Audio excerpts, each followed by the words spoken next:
বাড়াবাড়ি বেশি কইরো না, জুলুমবাজি কইরো না, আলেমদেরকে ধরে জেলখানায় দিও না।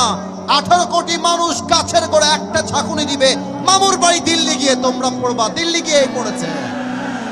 অতএব যারা এখন আবার নতুন করে প্ল্যান করছেন স্বৈরাচারকে বসাবার জন্য, এই রংপুরের জমিন থেকে আমি স্পষ্ট ভাষায় বলতে চাই, যদি আগামীতে আমার মাতৃভূমির প্রধানমন্ত্রীর চেয়ার কোন স্বৈরাচার দখল করতে চায়, কোন বেঈমান নাস্তিক আমার দেশের ক্ষমতা নিতে চায়, স্পষ্ট ভাষায় বলছি, আগামীতে জীবন দেওয়ার জন্য এই রংপুরের জমিন থেকে একটা শহীদ আবু সাঈদ নয়, হাজার হাজার শহীদ আবু সাঈদ মাথায় কাফনের কাপড় বেঁধে শহীদ হওয়ার জন্য রাস্তায় নামবে, বুকের তাজা রক্ত দিবে। হাত তুলে আল্লাহকে দেখায় দাও।